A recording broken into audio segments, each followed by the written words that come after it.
Hola a todos los que nos acompañan en esta versión número 4 de Facebook Live del 2021.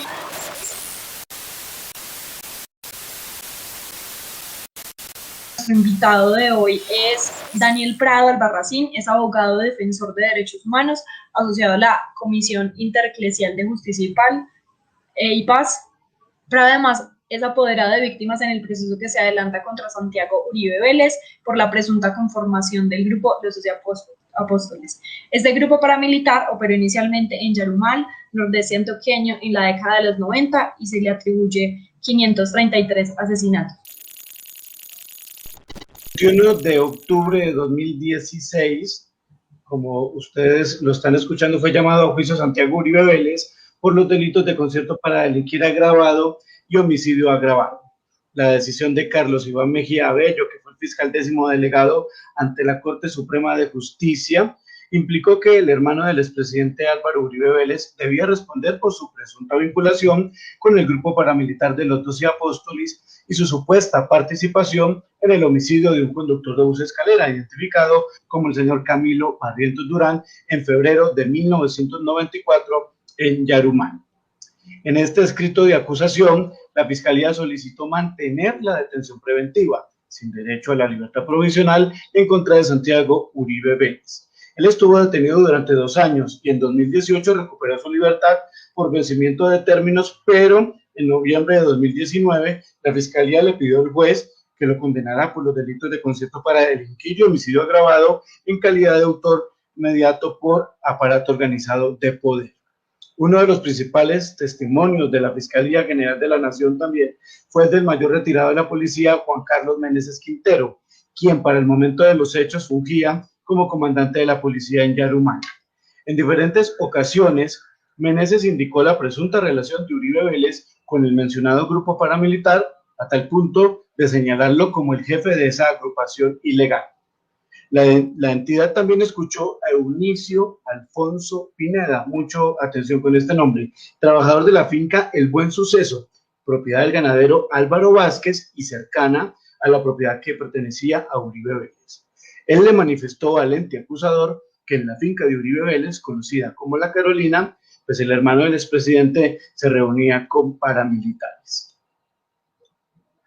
En el juicio que se adelanta en su contra, Santiago Uribe declaró que Pineda era una persona enferma y su abogado defensor Jaime Granados lo calificó como esquizofrénico y solicitó que fuera desestimado su testimonio en el juicio.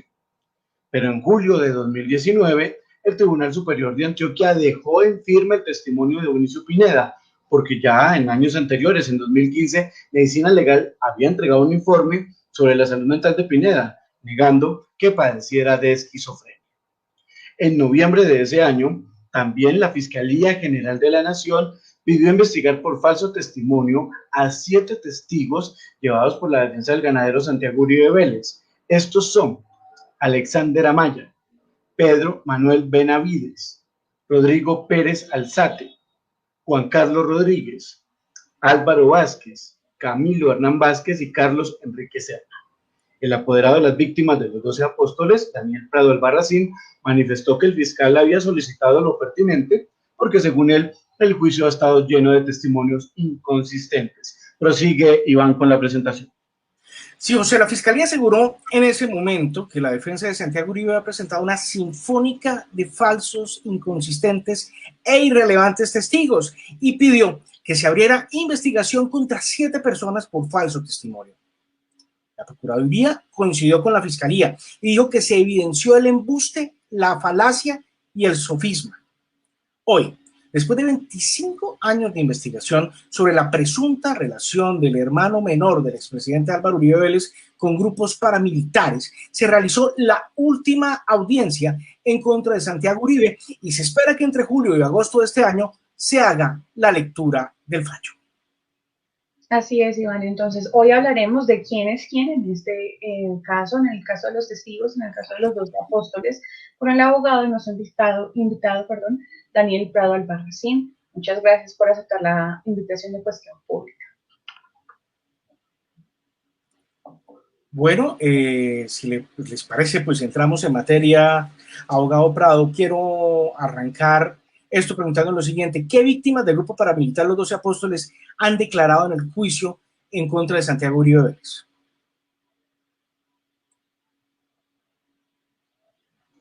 El micrófono, abogado.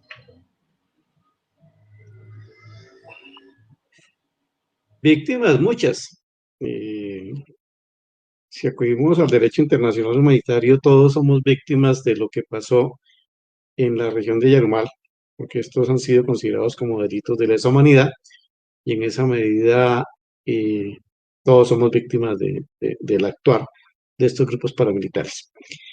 Allí, en lo que tiene que ver específicamente con la región, el proceso está lleno de testimonios que no fueron tenidos en cuenta en algún momento para ser atacados, en este caso por la defensa, pero desde 1993 las personas de Yarumal vienen declarando sobre lo que estaba pasando allí. Estos testimonios fueron recogidos en un primer momento por la personera de Yarumal, Lilian Soto, quien fue una de las personas que se encargó en un primer momento de dar a conocer a la opinión pública lo que estaba pasando en la región. Es tanto así que desde 1994 Amnistía Internacional sacó un documento donde denunciaba y le pedía al gobierno nacional su intervención en esta región del país para que se estableciera quiénes eran las personas que estaban realizando allí las labores de limpieza social que estaban pasando en la región. Entonces, en esta medida, pues, Camilo Barrientos logró ser testigo en algún momento y denunciarlo de la existencia de una lista negra donde se decía que él hacía parte de esa lista. Y así la mayoría de ciudadanos que hacían parte de la región estaban siendo amenazados por este grupo paramilitar. Es claro, es bueno aclarar que este grupo, que es el inicio realmente de la última generación de paramilitarismo, se encargó de asesinar a una cantidad de personas que en esa región eran considerados como indeseables sociales. Esto quiere decir que asesinaban prostitutas, homosexuales, ladrones, bazuqueros y líderes sociales. Abogado, queremos saber si dentro de estos testimonios se encuentran el de 3 ex empleados de la finca La Carolina que habrían declarado en contra de Santiago Uribe. No, mire, en el proceso Santiago no hace parte de esta prueba. Esa prueba existe, pero es una prueba que tomó la Fiscalía General de la Nación sin presencia de la parte civil en el proceso que se sigue contra quien se llama el Mono Rodrigo o el Mono Los Llanos del Cuiba, Alberto Rojas, ¿sí? A quien se indica de ser la persona que era el encargado de la parte operativa del grupo paramilitar y quien, curiosamente, hoy, si revisamos las escrituras de los predios en los cuales se ha dividido la hacienda La Carolina, aparece como uno de los propietarios de terrenos de esta hacienda, ya que eso prueba de que no es una persona lejana ni que no haya estado en la región. Este personaje ha estado en la región y lamentablemente la Fiscalía General de la Nación no ha realizado la captura para que responda por los delitos de los cuales se les indica. En ese proceso fue que se tomó esa declaración, de la cual esa declaración en estos momentos está sujeta a una reserva sumarial y no hace parte del proceso contra Santiago como tal. Ok, pero ¿confluyen varios procesos? ¿Cómo? Acá confluyen varios procesos en el tema de Santiago Uribe. En el tema de Santiago Uribe, ¿qué pasó? En mi calidad de defensor de derechos humanos he tenido la posibilidad de participar en varios procesos donde lamentablemente, pues tengo que decir, he encontrado que familiares de la familia Uribe Vélez han tenido que ver con grupos paramilitares en la región de Antioquia. ¿A qué hago referencia? En el sureste antioqueño operó un grupo paramilitar que se denominó eso en algún momento como el grupo paramilitar de la escopeta o de los R's. En este grupo paramilitar, la investigación determinó en algún momento que de este hacían parte algunos primos de esta familia, de apellido Vélez Ochoa, y un señor Arango, que también viene a ser familiar de Álvaro Uribe Vélez y de Santiago Uribe Vélez.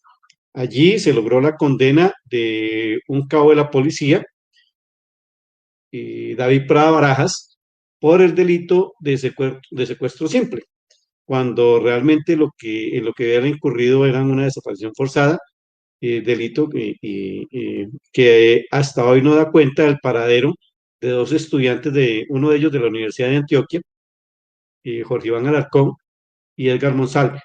Fueron las dos personas que desaparecieron. Allí estuvimos en ese proceso. Logramos en algún momento establecer eh, que este grupo paramilitar operaba con la utilización de unos radios de comunicación. Esta prueba de los radios de comunicación fue llevada al proceso que se sigue contra Santiago Uribe Vélez en el noreste antioqueño por la conformación del grupo paramilitar de los 12 apóstoles. Igualmente, en otro proceso, el proceso que tuve la oportunidad de actuar, que es el proceso de la masacre de campamentos, allí apareció un documento que daba cuenta de, el homicidio de Vicente Varelas en los predios de la Hacienda de la Carolina. Este documento me generó pues, una suspicacia, una intención de tratar de investigar por qué alrededor de esta familia pues habían tantas indicaciones sobre su participación en estos grupos paramilitares, y es así como apoderé a Luz Estela mm, Varelas, hermana del señor Varelas, que fue asesinado en los predios de la Hacienda de Carolina, y comenzó este proceso que termina no con la investigación por la muerte de Vicente Varelas, pero sí por la investigación de la muerte de Camilo Barrientos y de la conformación de grupos paramilitares.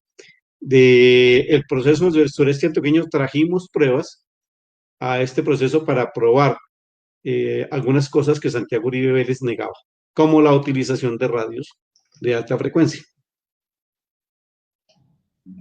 Listo, muchas gracias. Queríamos preguntarle también entonces, del otro lado, ¿cuáles fueron los testigos que declararon a favor de Santiago Uribe Vélez?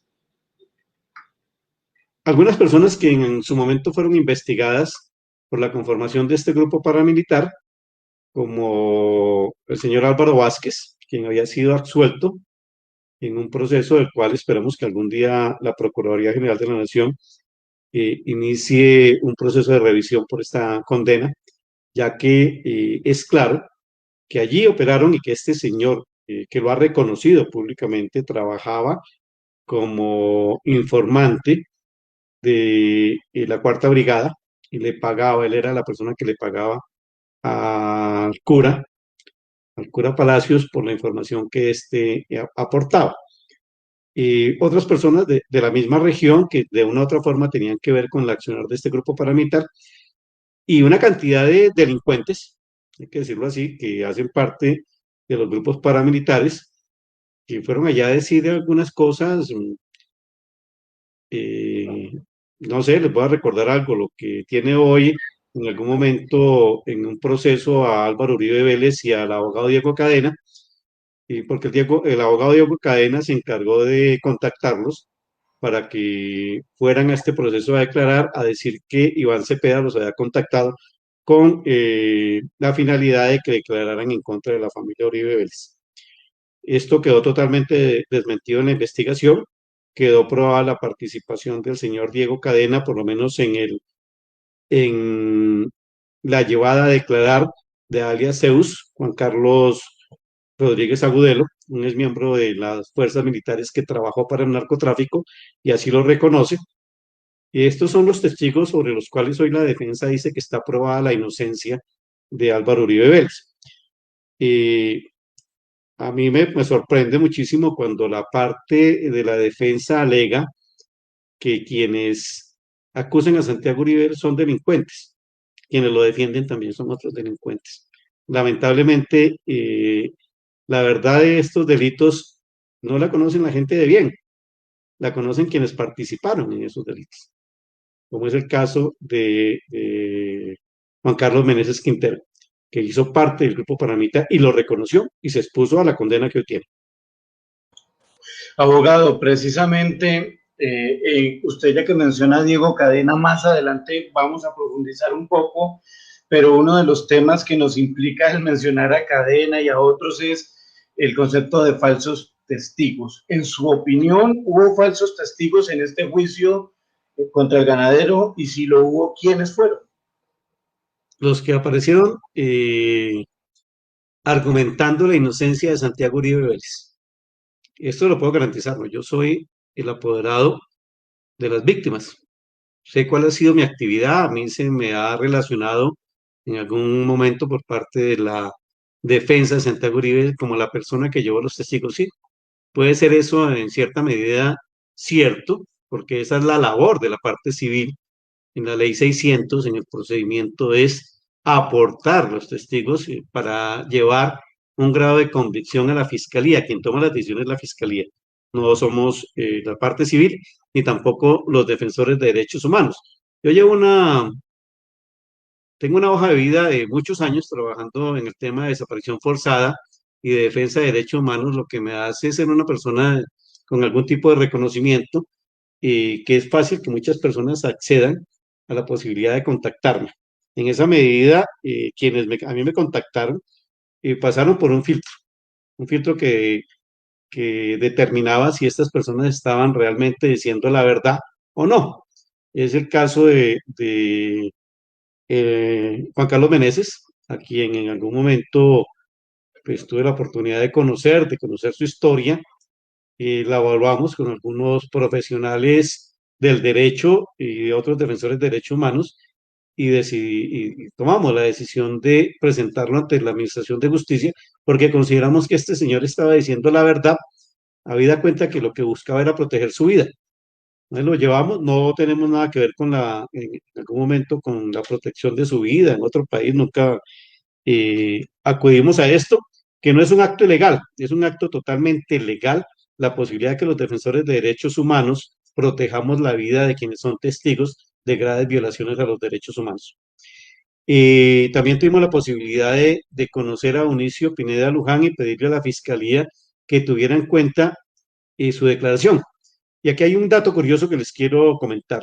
El fiscal 16 de la Unidad de Derechos Humanos, quien a mi juicio en algún momento estuvo trabajando al servicio de la familia Uribe Vélez, no quiso recibir este testimonio, no le comunicó a las partes de que el señor Unicio Pineda Luján había ofrecido su testimonio, sino simplemente a mutuo propio decidió que no lo escuchaba. Un investigador de la Fiscalía, en cumplimiento de su labor, porque todos los ciudadanos que conozcamos de la existencia de delitos tenemos la obligación de denunciarlos y de poner en conocimiento, y solo pertinente, y es así como tuvimos acceso a este testigo por intermedio de un agente del CTI. Este testigo fue valorado, ¿sí? Y llegamos a la conclusión de que esta persona estaba diciendo la verdad y por esa razón lo llevamos para que la Fiscalía General de la Nación valorara su testimonio. No somos nosotros quienes lo valoramos, nosotros lo presentamos, pero la Fiscalía General de la Nación y en este momento el juez son los que tienen la posibilidad de decir si este señor estaba diciendo la verdad o estaba diciendo mentiras. Nosotros simplemente somos un canal que permite a la Administración de Justicia de parte de las víctimas aportar las pruebas a las cuales tenemos acceso. Con el caso de Unicio Pineda Luján, quiero ser claro, a este señor un país de la Comunidad Europea le brindó asilo, perdón, no asilo, sino protección en su calidad de víctima. Sí. Y este país que refugió a Eunicio Pineda Luján no hace parte de la comunidad castrochavista que denomina así el abogado de la defensa, sino son aquellos países que dentro de los acuerdos internacionales cobijan a aquellas personas que pueden ser víctimas de persecución política. Daniel, precisamente hablando de Eunicio Pineda, ¿nos podría contar más sobre quién es él?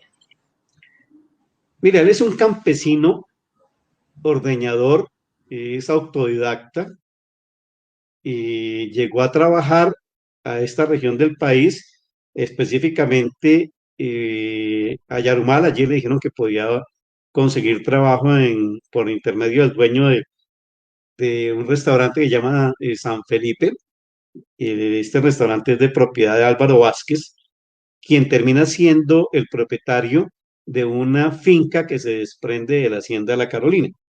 A Unicio lo llevan a trabajar a esa finca específicamente que colinda con La Carolina, y él allí vive unas experiencias lamentables para su vida porque tuvo que primero conocer el accionar del grupo paramilitar, después le ofrecieron a Unicio ser parte del grupo, ya sabía demasiado, cuando él se niega, argumentando de que él es un campesino, que él fue a ordeñar, no fue a asesinar. Lo obligan, según la versión de Unicio, a ver el homicidio de una persona, y posteriormente, frente a su negativa de hacer parte del grupo, él escucha que lo van a asesinar, porque ya sabe mucho, ya ha estado presente, ha visto muchas cosas, y decide huir de la zona. Él huye de la zona y en su deber ciudadano va a la Cuarta Brigada a denunciar lo que estaba pasando. Estamos hablando del año 94 aproximadamente. Va a la Cuarta Brigada y allí, lo cuenta Donicio, dice, me encontré con una gran sorpresa. Fue que las personas que hacían parte de la Cuarta Brigada, los que estaban allí, eran, muchos de ellos eran los que se reunían con Santiago Uribe y con Álvaro Vázquez en la hacienda El Buen Suceso y en La Carolina. Y allí mismo, cuando él está denunciando, llega Álvaro Vázquez y Eunicio es llevado a La Guajira. ¿Sí? Y en La Guajira nota que lo han llevado, un oficial del ejército lo ha llevado a un sitio donde pasa más o menos lo mismo que pasaba en La Carolina y se vuela de ese sitio. Está trabajando en la región un tiempo, consigue un dinero para regresar a Antioquia, y en Antioquia se comunica con una persona que, a mi juicio, tenía contacto con el grupo paramilitar y se entera de las intenciones de Unicio de regresar a visitar a sus padres. En el trayecto a regresar a sus padres, el bus donde él va es parado por los paramilitares, lo bajan, lo retienen, lo torturan, le extraen los dientes, toda su dentadura le fue extraída durante 24 horas y luego le aplican la ley de fuga.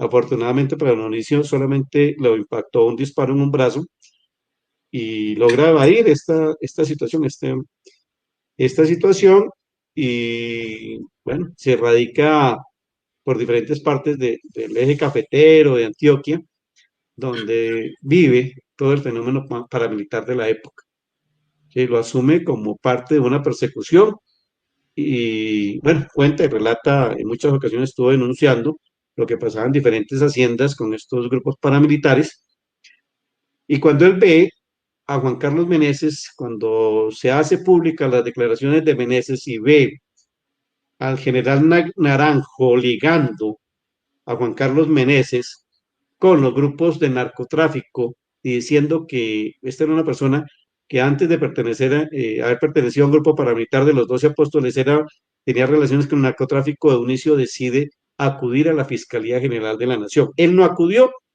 y en ningún momento fue contactado por defensores en un primer momento. Él va a la Fiscalía. Sí. Lamentablemente, la Fiscalía 16 de Derechos Humanos, el doctor Óscar López, quien a mi juicio trabajaba al servicio de la familia Uribe Vélez, decide no recibir su declaración. Y de esto que estoy afirmando, dejé constancia en algún interrogatorio que este fiscal estaba haciendo, porque era evidente la forma como él quería buscar que los testigos terminaran declarando en favor de Santiago.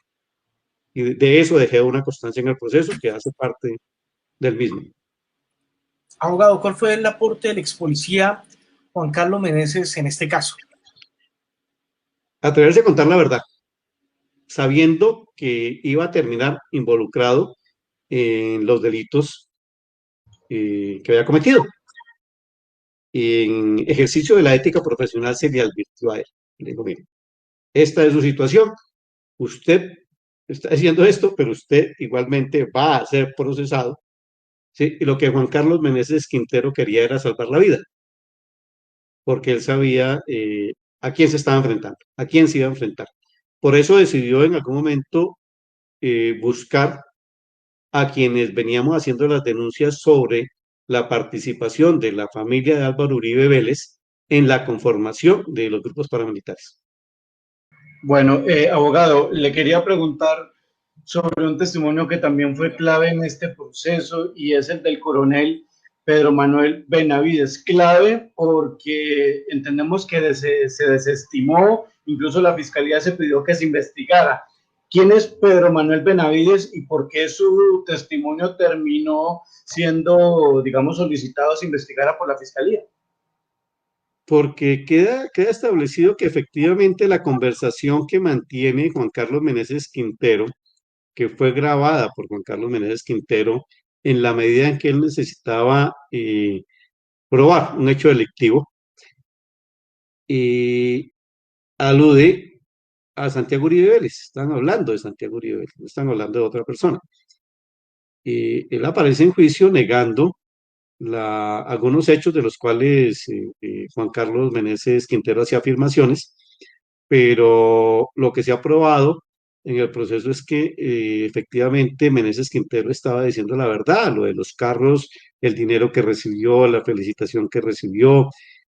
A Juan Carlos Meneses no se le pagaba por asesinar, se le pagaba por no actuar, porque permitir que el grupo paramilitar, que estaba constituido fundamentalmente por civiles y algunos policías, entre esos Alexander Amaya, pues fueran y ejecutaran las órdenes que venían y que se emanaban de la Hacienda de la Carolina.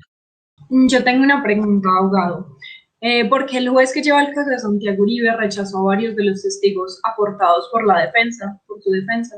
Pero creo que la pregunta hay que hacérsela al juez. Discúlpame, pero creo que el juez tiene que valorar, desde mi punto de vista, qué testigos realmente van a aportar, cuáles testigos no son redundantes sobre lo que quiere probar la defensa.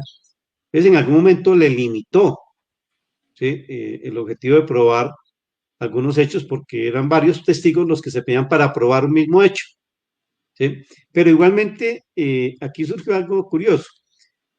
Cuando uno mira el memorial de petición de pruebas del doctor Jaime Granados, se encuentra con que allí se pedían muchos testigos paramilitares que afirmaban un mismo hecho, que ellos habían sido contactados por Iván Cepeda para que declararan en contra de la familia Uribe Vélez. Esto fue antes de que la Honorable Corte Suprema de Justicia decidiera que no había ningún tipo de montaje por parte de Iván Cepeda en contra de la familia Uribe y en cambio llamara a responder por la manipulación de testigos a Álvaro Uribe Vélez, lo cual le indica a uno como apoderado de la parte civil que no solamente la función de manipulación de testigos la realizó el abogado Diego Cadena, sino también la realizó una oficina que trabaja para el doctor Granados, una oficina que, si no estoy mal, se determina de investigaciones integrales. Allí la solicitud de pruebas se hacían algunas afirmaciones, se tomaban algunos extractos de unas supuestas declaraciones de estos paramilitares que buscaban politizar el tema. ¿Y por qué le digo politizar? Creo que la estrategia equivocada de la defensa fue plantearle al país que los hechos por los cuales estaba sindicando a Santiago Uribe Vélez era una retaliación contra su hermano, circunstancia que está totalmente ajena a la realidad. Lo que pasa es que el país sabe hoy que esta familia no ha tenido unas relaciones muy santas en el país, que ha estado ligada al paramilitarismo, al narcotráfico, porque hay declaraciones que relacionan a Jaime Uribe Vélez con el cartel de Medellín. Hay otras declaraciones que relacionan a Santiago Uribe Vélez con la existencia de cocinas para la producción de cocaína en el Guaviare, si no estoy mal. Esto lo hace Daniel Rendón Herrera. Bueno, un sinnúmero de hechos donde casi que es tapar el cielo con las manos, el sol con las manos, creo que se dice exactamente, y es la relación que ellos han tenido con los grupos paramilitares. Y entonces, no se leyó el proceso, no se tomó en serio la investigación, creo que dijeron echémosle la culpa a Iván Cepeda, echémosle la culpa a Petro, echémosle la culpa a, a Piedad Córdoba, liguemos las relaciones que este abogado pudo haber tenido con Petro, bueno, y saquemos la situación por ahí, pongámosla en un golpe de opinión, como en algún momento quisieron plantearle al país que era más importante la opinión que las investigaciones judiciales y todos estos hechos. El Y estado de entonces se opinión. dedicaron a eso, pero no se dedicaron a atacar la prueba. Aquí pruebas de la relación de Santiago Uribe Vélez, de la existencia del grupo paramilitar, existen desde 1994. Y les voy a hacer un comentario. Hoy, en la exposición del doctor Granados, hacía referencia a un ex policía, creo que es Hernán Betancourt. Es que Hernán Betancourt dijo que era la muerte de Camilo Barrientos estaba relacionada con una posibilidad de que hubiera sido Meneses y Amaya quienes se habían puesto de acuerdo para asesinarlo. Y le da plena validez al testimonio del doctor Granados de este ex policía. Será muy interesante que el doctor Granados le hubiera contado al país que ese mismo policía dice que al frente de la puerta de la Hacienda La Carolina siempre permanecía o había un retén de paramilitares. Frente a esta afirmación, la fiscalía en su momento le pregunta a Hernán Betancourt, ¿quién le contó a usted que estaba ese retén ahí frente a la Hacienda de la Carolina? Y Hernán Betancourt le dice al fiscal 16 de la Unidad de Derechos Humanos, dice, a mí no me lo contó nadie. Resulta que mi familia vivía en tal pueblo y a mí me tocaba pasar por ahí y ahí siempre nos paraba ese retén militar, paramilitar, perdón. Entonces, a la defensa ha sido notorio en su intervención y en la intervención del vocero, ¿sí? Y que le sirvan los testigos en la medida en que digan que Santiago es inocente o que estén a favor de algunos hechos que puedan llevar a alegar en algún momento algo de la inocencia de Santiago. ¿Sí? Le sirven los criminales que dicen que Santiago Uribe es inocente. Entonces, cuando son estos criminales, esos son buenos testigos, los testigos de criminales son válidos en los procesos, pero cuando los criminales dicen que la familia Uribe Vélez es responsable de hechos criminales, estos testigos son detestables. Son testigos que faltan a la verdad, son testigos que no son creíbles, son testigos que fueron condenados, y ese ha sido el devenir que ha visto el país durante los procesos en que Álvaro Uribe Vélez y Santiago Uribe Vélez se han visto involucrados. Abogado, ¿cuál ha sido el papel de Diego Pérez, alias Diego Rastrojo, en este proceso? Diego Pérez. A ver. Diego Pérez Henao. ¿Cómo? Diego Pérez Henao, alias Diego Rastrojo. No lo puedo no lo tiene localizado. No lo tengo localizado porque no hace parte del proceso como tal. Sí. ¿Sí? Sino que a ver, espérese, le hago una referencia. Sí, señor. El señor Juan Carlos Zeus Agudelo, ¿sí? Rodríguez Agudelo, Juan Carlos Rodríguez Agudelo, alias Zeus, quien dice haber participado como jefe de inteligencia de uno de los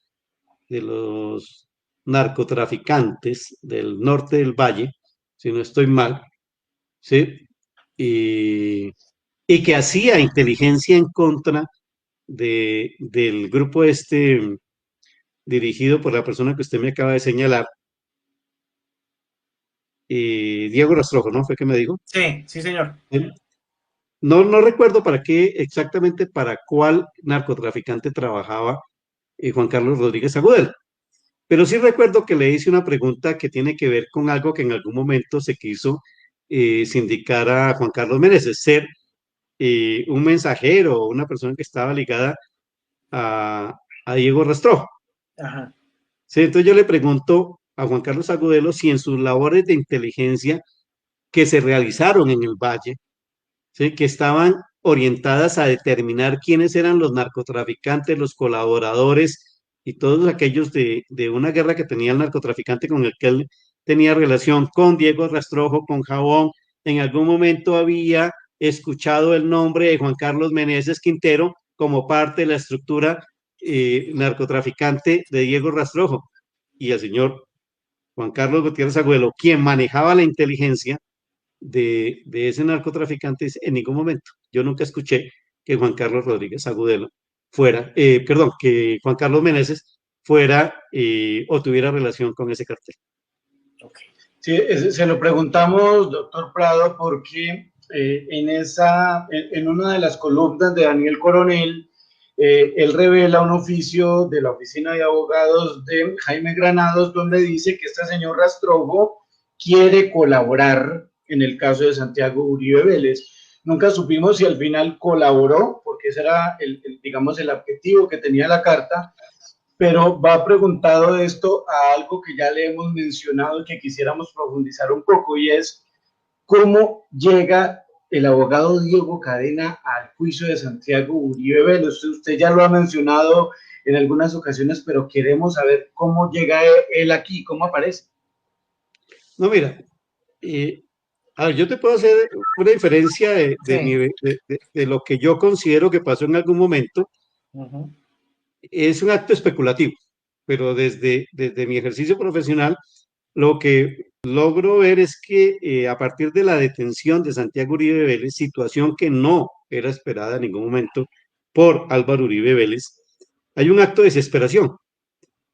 Y este acto implica que comienzan a buscar en las cárceles de los Estados Unidos y en las cárceles colombianas personas que se prestaran para hacer un montaje en contra del senador Iván Cepeda. ¿Sí? Y es así como de una u otra forma llegan a Diego Cadena.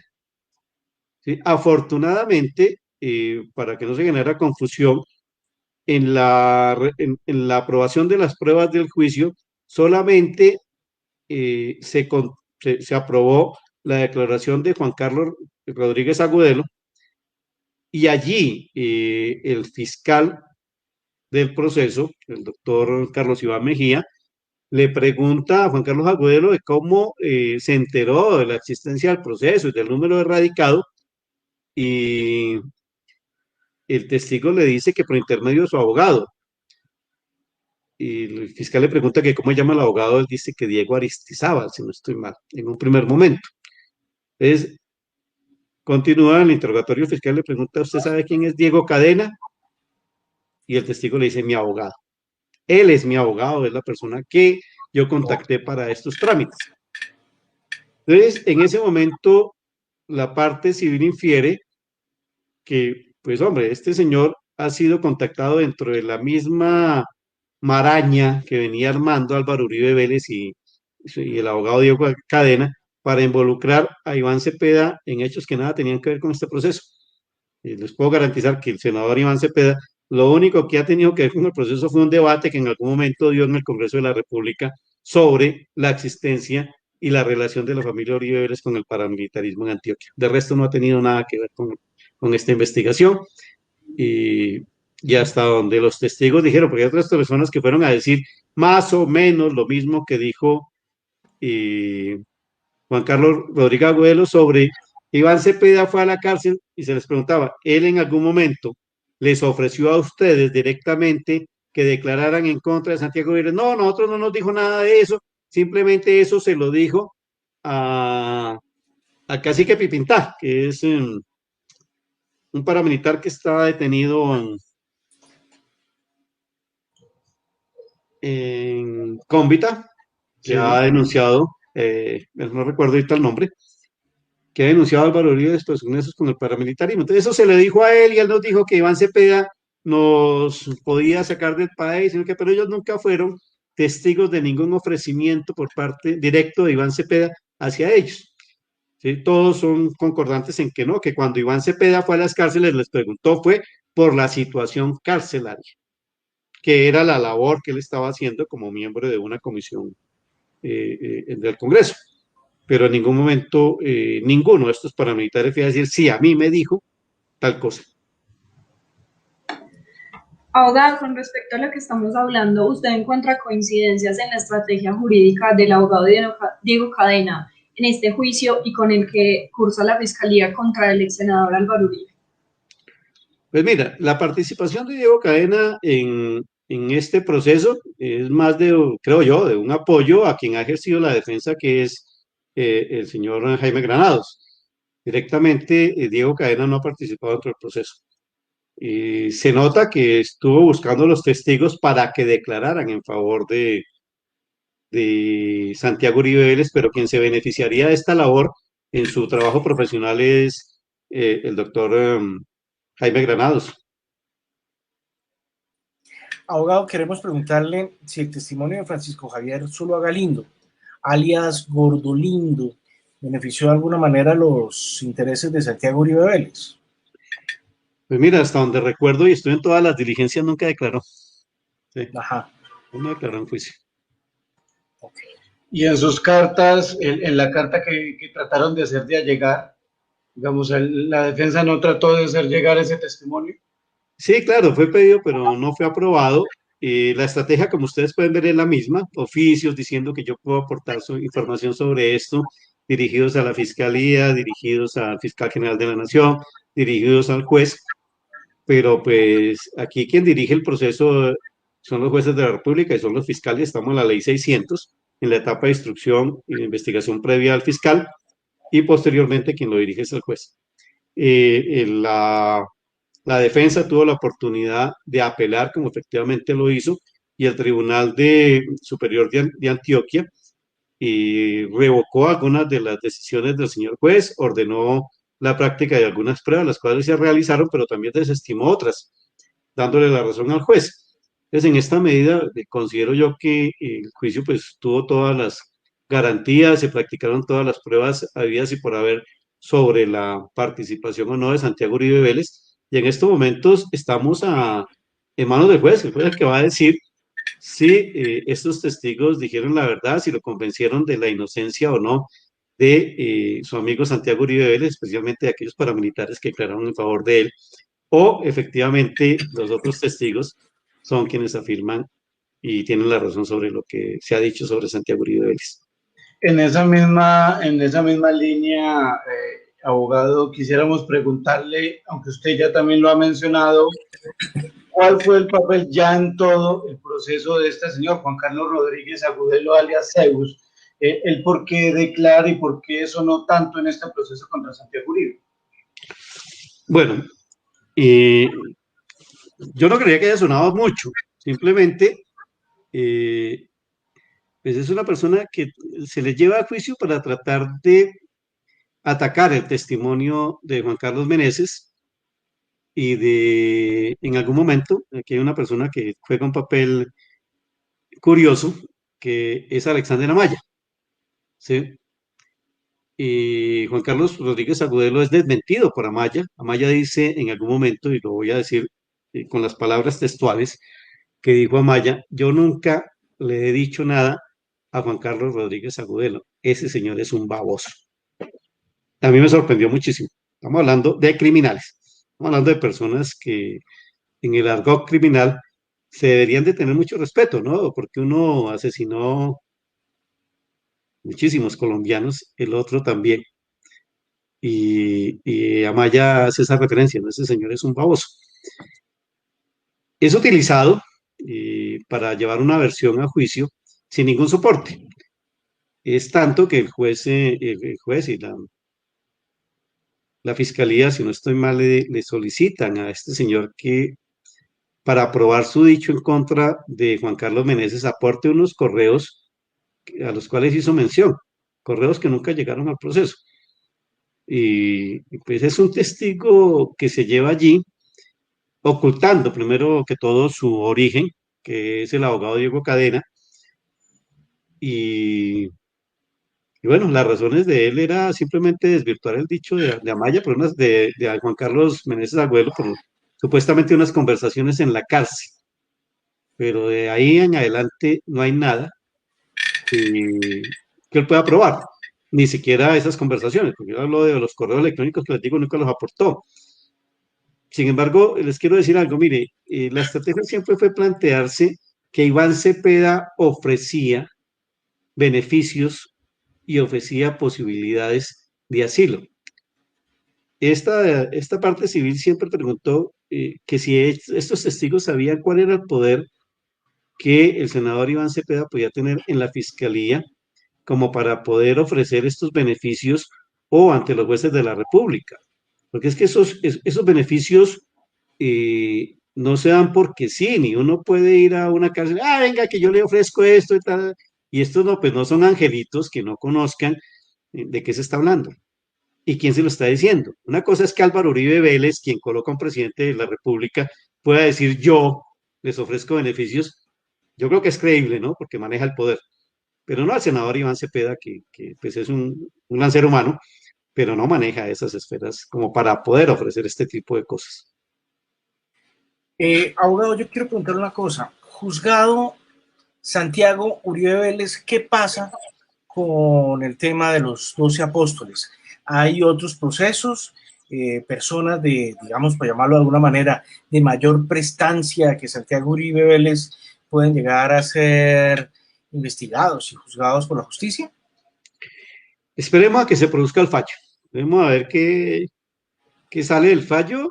Ya tendremos la oportunidad con el doctor Orlando Bernal, quien es otra de las partes civiles, de mirar cuál camino escogemos, ¿no? Si realmente vamos a profundizar un poco en aquellas personas que pueden tener responsabilidad en estos hechos. Y son 509 víctimas en la región.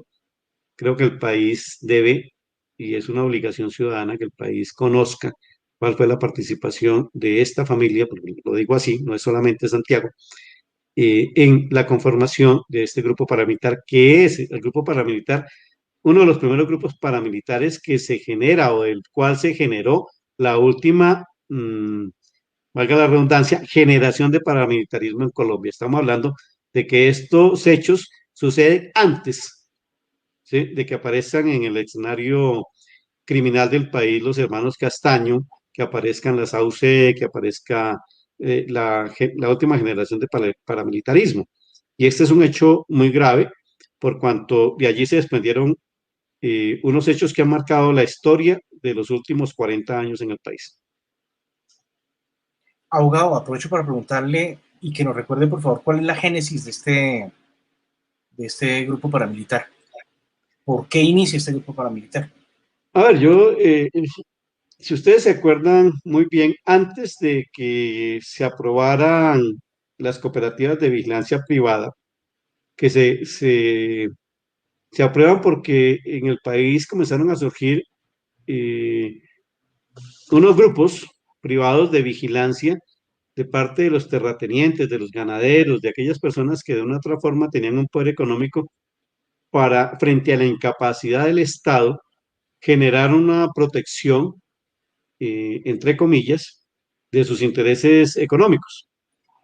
Entonces, son grupos de vigilancia privada que comienzan a desbordarse en algún momento, que comienzan a hacer las campañas de limpieza, a matar a los ladrones, a matar a los bazuqueros, a matar a la prostituta, a matar al muchacho que tenía problemas mentales, a todo aquel que en algún momento para los comerciantes y para los propietarios de algunos capitales terminaban siendo indeseables sociales.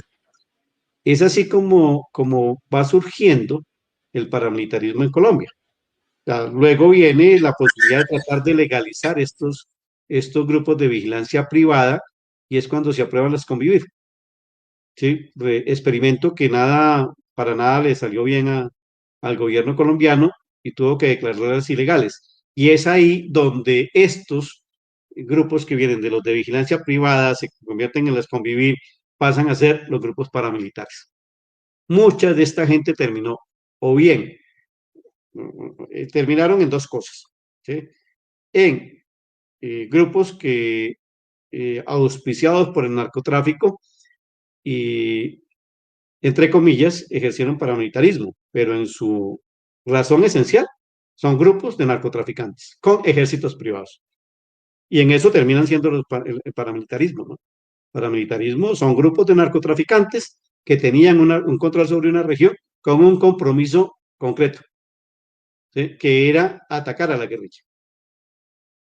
Es una tesis que puedo mantener y esto se genera a partir de que el Estado creó los PEPES y de allí se hace una negociación. Manejen las regiones, narcotrafiquen, si se dejan coger de malas, el único compromiso que tienen que asumir es que ustedes combaten la guerrilla. A quien no combate la guerrilla fue perseguido por ellos mismos. Abogado, y ya para finalizar como las preguntas que nosotros tenemos, ¿cuál cree que debe ser la sentencia que el juez debe dictar contra Santiago Uribe Vélez? Pues condenatoria, ¿no? Creo que, creo que el país lo espera, el país se lo merece, las víctimas. Miren, les voy a contar algo. Hay un señor que vive en un pueblito de Cundinamarca, o el Viejo Caldas, no creo que es Cundinamarca hoy. Se llama Eutimio Méndez. Eutimio Méndez es el padre de Víctor Méndez. Víctor Méndez es un oficial de la policía que llegó a Antioquia como comandante de la SIJIN, si no estoy mal, o la DIJÍN. Este hombre, un policía honesto, le dice a su padre en una conversación telefónica, aquí están pasando muchas cosas irregulares, ¿sí? Y yo sé quiénes son, pero aquí no los quieren investigar. El padre le pregunta, ¿quiénes son? Le Sí. dice, los Uribe Vélez. Y yo los voy a investigar. ¿Sí? A Víctor Méndez, curiosamente, lo envían siendo un teniente, creo. Lo envían a reemplazar un cabo de la policía a Yarumal. Y estando en Yarumal, se inventan un operativo de un problema, a él le toca ir y allí es asesinado de un tiro de gracia.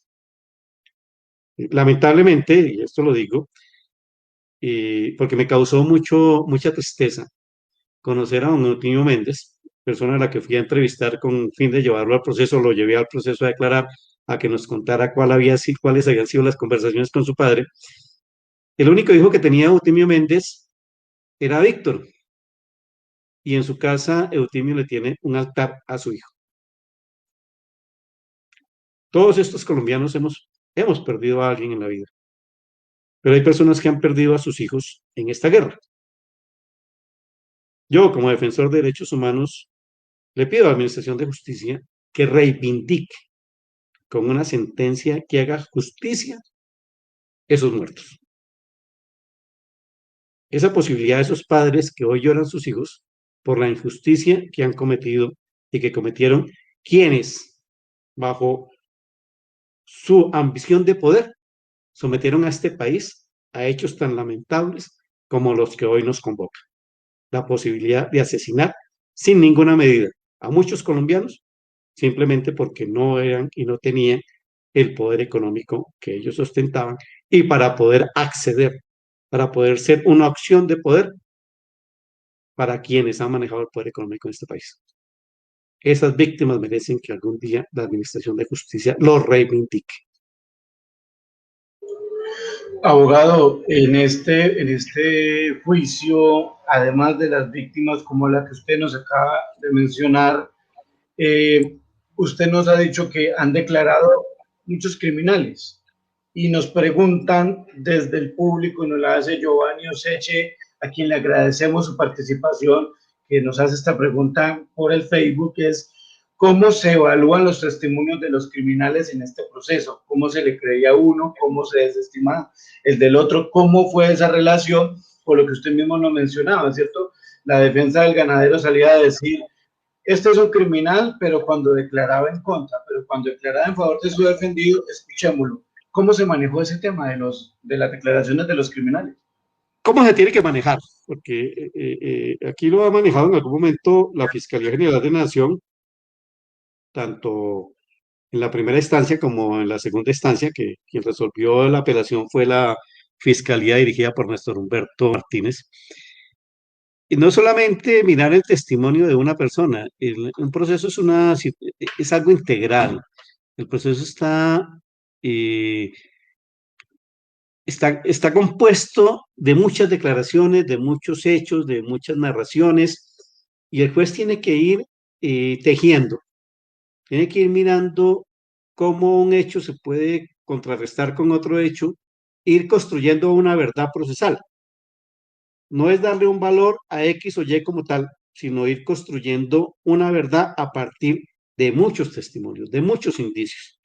Esos indicios, cuando se van sumando, se van constituyendo en una prueba. Entonces, la labor del juez es leer todo el expediente, ¿sí? Leer lo que dijo un criminal, lo que dijo el otro criminal y lo que dijo el tendero, lo que dijo el ex policía honesto, y lo que dijo el cura, y todo aquello que hace parte del proceso, y ahí va construyendo la verdad del proceso. Esa es la labor. Entonces no hay un valor como tal, sino la reconstrucción de los hechos a partir del análisis que él haga de lo que tiene en sus manos, que es el expediente, y las múltiples declaraciones que se dieron allí sobre un mismo hecho. Así va construyendo la verdad procesal. Abogado, Giovanni Usecha, a quien le agradecemos su audiencia, quiere hacerle la siguiente pregunta. Como colombiano, ¿cómo se siente usted al conocer estos hechos de horror? Muy triste, siempre me aterró lo que pasaba en mi país. Yo tuve la oportunidad de, hace muchos años, hace 33 años aproximadamente, de asumir como un ejercicio profesional la defensa de derechos humanos. Siempre me ha llenado de dolor, fundamentalmente, ver a las familias destrozadas por la pérdida de un hijo, por la desaparición de un hijo. Eso me dolía en el alma, que pasara esto, y por eso dediqué mi vida de una u otra forma a buscar que estos hechos no quedaran en la impunidad. Eh, Me ha aterrado, hoy realmente como ciudadano, les puedo decir, me siento orgulloso de quién soy, de haber tenido la dignidad, de no haberme dejado amedrentar por el miedo.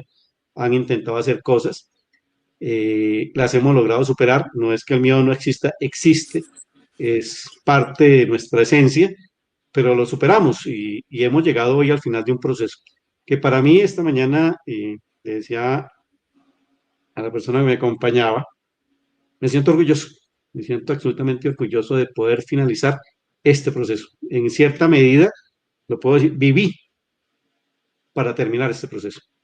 Quería terminarlo, creo que era un compromiso que tenía con mi país, y que llegara a esto. Ya estamos en manos de un juez y esperemos que tome la mejor decisión y que la tome en derecho.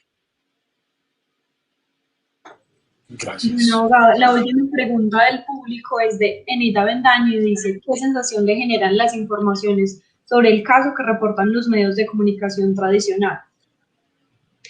Bueno, lamentablemente en el país estamos bajo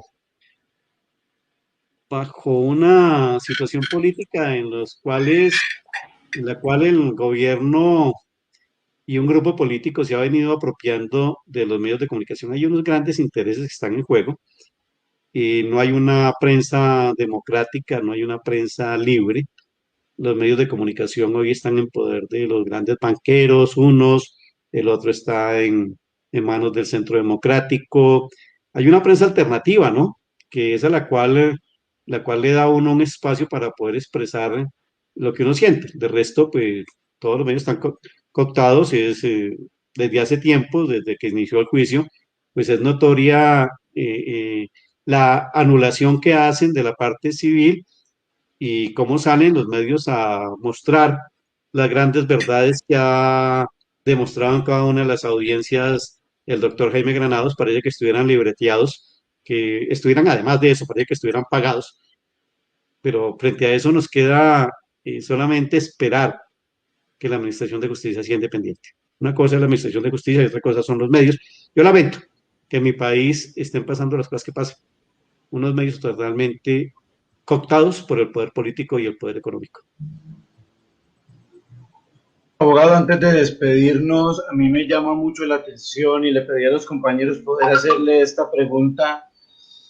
¿Usted cómo logró en todo este proceso, con distintos procesos unidos a este, que personas como Eunicio Pineda le hablaran? ¿Cómo logró que las víctimas que tienen tanto miedo para hablar en estos procesos terminaran hablando? ¿Cierto? O sea, que vencieran ese y hablaran, abogado, porque estuvimos hablando mucho de lo procesal, ¿cierto? Entonces, ¿quién habló de esto? ¿Quién dijo esto? Pero ahí hay emociones, son seres humanos y usted representó a las víctimas de este proceso. ¿Cómo fue eso?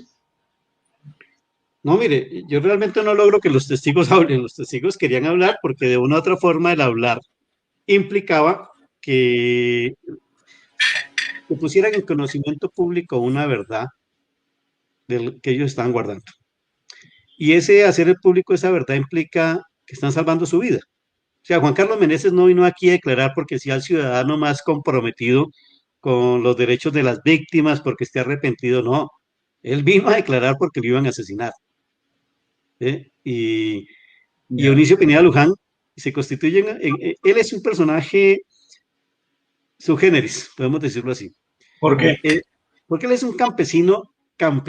Él no es una persona que tenga mayor instrucción. Él simplemente, lo que él cuenta es que él vio una noticia, vio a un general de la República diciendo que lo que había dicho Meneses era mentira, y él dijo, no, eso es cierto, y yo voy a contar lo que yo sé, porque eso es cierto. ¿Eh?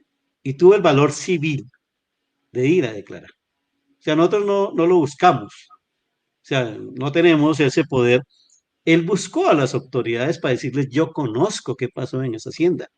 Lamentablemente, el fiscal 16 de la Unidad de Derechos Humanos desechó su prueba, desechó el testimonio de él, ¿sí? Y un agente del CTI, un agente valeroso, porque hay que decirlo así, tuvo el sentido y el valor para decir, oiga, como que lo que este señor está diciendo es cierto, pues pongámoslo en contacto con los apoderados de las víctimas. Pero los apoderados de las víctimas no le decimos nunca al testigo que va a decir. Él vivió unas circunstancias, las cuales tiene que probar. Y Eunicio Pineda Luján, y en el proceso se probó, aquí se quiso decir que Eunicio Pineda Luján nunca había estado en la región. En el alegato del doctor Granados tuvo que reconocer que Eunicio Pineda Luján había estado trabajando en la finca del Buen Suceso. Quisieron alegar que la marranera que existía en el Buen Suceso, para la cual fue contratado Eunicio Pineda Luján, no existía. Usted ve la mayoría de declaraciones de no, eso, allá como iba a haber marraneras, y eso no era una finquita. Y resulta que existe una inspección judicial practicada por un juzgado civil de Yarumal en 1994 por otro problema, un problema de contaminación de aguas. ¿Sí? Ese juzgado civil fue en su momento acatando o resolviendo una tutela que habían impetrado los habitantes de la zona donde queda la hacienda de la Carolina. ¿Sí? Fue y hizo una inspección a esta hacienda y encontró que en esa hacienda habían 70 marranos. Eso es una marranera. Y entonces Sí. a la defensa le tocó admitir que efectivamente allí había una marranera. Y asimismo le tocó ir admitiendo una cantidad de cosas, como la utilización de radios punto a punto, dicen ellos. Cuando la empresa Unicom y el gerente de la empresa Unicom dice, esos radios podrían comunicarse, si eran radioteléfonos, que solamente para hacer teléfonos se le oprimía una tecla, se volvían teléfonos y usted se pueda comunicar con cualquier parte del mundo. Y de esos teléfonos no solamente era Santiago R15, sino también Mancuso, ¿sí? Jorge Luis Ochoa, los primos Uribe Vélez, Juan Diego, Carlos Alberto, quienes por su poder, por el poder de su primo Álvaro, salieron inmunes en ese proceso que se les adelantó por la conformación del grupo paramilitar del sureste antioqueño. Y bueno, ahí están las pruebas, ¿no? Ese ha sido el tejer, ¿no? Tejer una historia. Afortunadamente la hemos podido tejer. Creo que la fiscalía, o sea, la fiscalía en la segunda instancia, con el doctor Carlos Iván, tuvo el esmero por ayudar a que se construyeran, se llegara a una verdad. Y hoy estamos pues ya finalizando esto. Antes de despedirnos, es Juan Carlos Meneses el que declara porque lo van a asesinar, ¿cierto? Ese fue el que usted nos mencionó. Sí. Muy bien. Bueno, Pues, finalmente, abogado, yo quiero, digamos, al escucharlo y le pido la excusa a los compañeros, usted está hablando de que se está tejiendo una historia y que se tejió una historia y que el juez precisamente también iba tejiendo el caso. ¿Cuál es la historia que usted tejió en este juicio? No tanto, a ver, es ayudarla a que la verdad procesal salga a la luz pública. Es como tratar de probar una teoría de un caso, la relación de Santiago Uribe Vélez con los grupos paramilitares. Entonces, la labor de la parte civil se ha sido pedir pruebas, tratar de que si Santiago Uribe Vélez niega la utilización de radios, pues decirle a la fiscalía, hombre, mira, hay un proceso, el 387 de la Unidad de Derechos Humanos, usted hace una inspección jubilada a ese proceso y va a encontrar que allí se hizo un allanamiento y aparece el nombre de Santiago Uribe Vélez utilizando un radio de comunicación con un R15, que ese radio de comunicación se lo adjudicó Efraín Ochoa, que Efraín Ochoa era el jefe paramilitar de la zona, que ese reconocimiento no solamente está en el proceso 387, sino que en este proceso declaró don Berna, quien hace referencia que tenía conocimiento de que Santiago Uribe Vélez patrocinaba ese grupo paramilitar y que ese grupo paramilitar era dirigido por Efraín Ochoa, que el dueño de la empresa Unicom dice, mire, esos radios que de esa frecuencia no los adjudicaba yo, esos radios los los adjudicaba a las frecuencias por las que se comunicaban, las adjudicaba Efraín Ochoa. Entonces, ese es el tejer esa historia. Eso es que los testigos van contando una verdad y el juez va analizando o el fiscal va analizando cada uno de estos hechos y va tejiendo eso. Va diciendo, oiga, pero ¿por qué el señor Efraín Ochoa, quien era el jefe paramilitar de la zona, va teniendo tanta relevancia en esto? Y así cada uno de los hechos de los cuales vamos hablando se va probando por cada uno de los testigos. Para esto hay que conocer, afortunadamente tuve la oportunidad de participar como parte civil en estos procesos, entonces hay que conocer los expedientes, ¿sí? Para poder interrogar a don Berna sobre un hecho que el fiscal desconocía, pues yo sí había sido parte de ese proceso. Entonces pudimos hablar largo y tendido sobre quién era Efraín Ochoa y cuál era su participación como jefe paramilitar del sureste antioqueño.